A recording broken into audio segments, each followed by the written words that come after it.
So this is the justice card.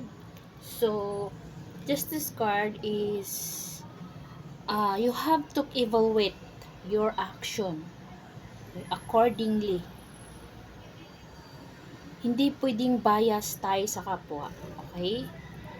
Siguro may mga problema ka sa choices mo, hindi mo lang alam kung ano ang pipiliin.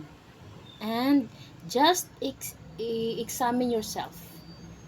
If I can stand this decision, do I can accept the consequences. Diba? So, kailangan mong titingnan yung bawat anggulo. Alam mo yung ano, parang let's say na pag nasa kaso, 'di ba, sa judge. So kailangan alamin mo yung mga witnesses, ano yung katotohanan. So based dun sa mga ipinapakita ng mga ebidensya, ganyan. So justice card is nagpapahiwatig ng kailangan mong alamin bawat desisyon mo. Okay? Baka baka kasi para hindi ka magkamali ng desisyon. Kasi bawat desisyon natin, naging negative man yan o positive, there is always a consequences. Okay? Like good karma or bad karma. Ganun po yon. Okay?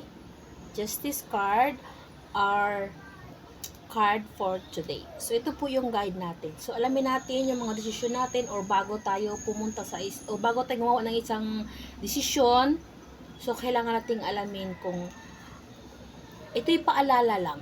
Okay, ito'y paalala lamang na huwag padalos-dalos. Kaya, halimbawa, gusto mo nang magpakasal. O, sure ka na ba? O, mga ganyan, na mga, it's a big decision na kailangan talaga ng napakamasilan na bagay na kailangan talagang pag-isipang maigi. Baka kasi magsisi tayo. So para hindi tayo magsisi sa huli, so kailangan nating pag-isipan mabuti. Okay? You have to examine yourself kung handa ka na ba talaga sa mga desisyon na pipiliin mo. Okay? That's for today's message and guidance. So, see you soon. Namaste.